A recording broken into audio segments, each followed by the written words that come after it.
फिर इसमें आगे साबुन और अपमार्जक का दिया है। ठीक है, साबुन का उपयोग हम सभी करते हैं घर में। बर्तन साफ करने के लिए साबुन अलग होती है, कपड़ा धोने के लिए साबुन अलग होती है। तो कपड़ा धोने के लिए जो साबुन हम उपयोग करते हैं वो क्यों करते हैं, क्योंकि जो मैल होती है कपड़ा में उसको निकाले इसलिए, है ना।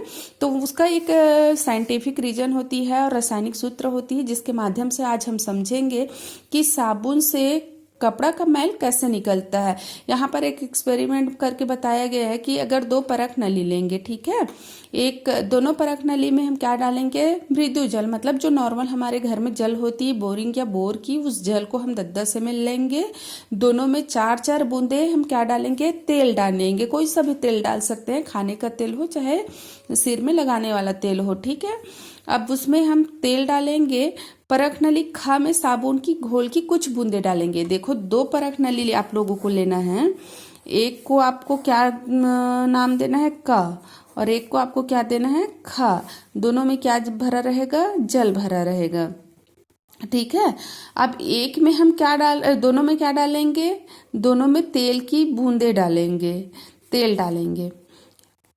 और इसमें हम क्या साबुन की घोल नहीं डालेंगे, लेकिन इसमें हम साबुन की घोल डालेंगे। ठीक है, अब इस दोनों को बहुत तेजी से हिलाएंगे तो आप देखना दोनों में क्या परिवर्तन दिखता है। इसमें साबुन की घोल डालने के बाद तेल की जो लेयर है वहीं पे रहती है कि अलग हो जाती है। इसमें साबुन की घोल नहीं डला है, तो इसमें क्या परिवर्तन होता है ये एक्सपेरिमेंट करके आप लोग घर में देखेंगे। ठीक है, अब यहाँ पे ये बताया गया है आगे कि साबुन से मैल कैसे निकलती है। तो देखो, साबुन का सूत्र क्या बताया गया है यहाँ पे, RCOOM, ये साबुन का सूत्र है। ठीक है, ये क्या चीज है, हाइड्रोकार्बन है, जिसको जो जैसे ही पानी में मिलता है ये दो भाग में बढ़ जाती है। एक जो होती है R+ आयन और दूसरा भाग जो होती है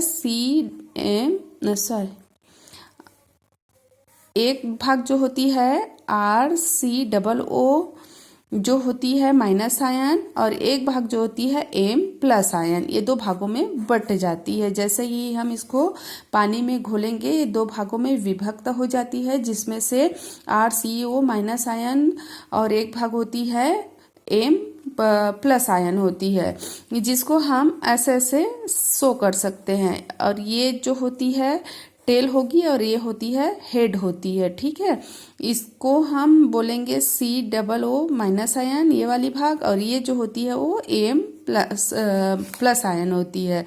अब होता है क्या है, ये जैसे आपके कपड़े की मैल हो गई, ये वाली क्या है, कपड़े की मैल हो गई।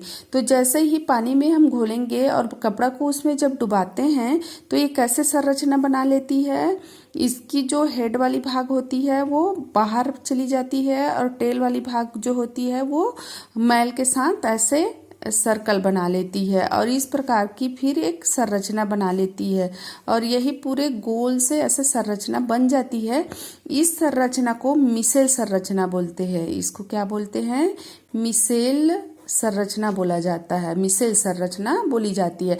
अब होता क्या है, जो साबुन की प्लस वाली भाग होती है वो इस वाली मैल से ऐसे बंध बना लेता है, और जो माइनस वाली भाग होती है COO वो पानी के ऊपर की ओर रहती है। तो क्या होता है, ये कोलाइडी घोल बना लेता है, और जैसे ही हम कपड़ा को रगड़ते हैं तो ये टेल वाली भाग जो है वो मैल को लेके बाहर निकल जाता है। इस प्रकार ये अपना कार्य करता है। ठीक है, एक बार और देख लो, यहाँ पे एक साबुन का सूत्र, हाइड्रोकार्बन का सूत्र क्या हो गया, RCOOM हो गया, जो पानी में जैसे ही घोलोगे तो ये दो भागों में बढ़ जाता है, RCOO- और M+ आयन, जो कैसा सूत्र बनाता है, हेड और टेल का, जिसका टेल माइनस आयन और टेल, हेड माइनस आयन और टेल जो है प्लस आयन होगा।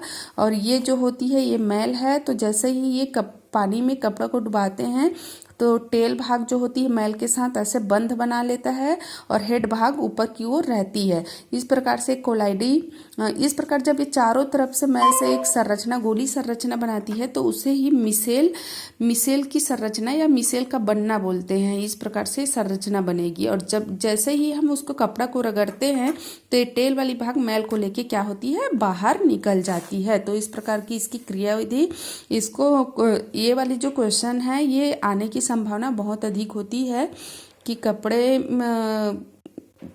जैसे भी हो, मतलब कपड़ा जो मैल होती है उसकी निकलने की क्रियाविधि या साबुन की क्रियाविधि करके आपको क्वेश्चन दे सकते हैं। क्वेश्चन कैसे भी घुमा फिरा के देंगे, लेकिन इसको देते हैं तो आप लोग इसको अच्छे से समझेंगे और इसका नोट से तैयार कर लेंगे। तो इस प्रकार से चैप्टर कंप्लीट होता है। इससे रिलेटेड क्वेश्चन यहाँ दिया हुआ है, आप लोग इसे बना के सेंड कर देंगे।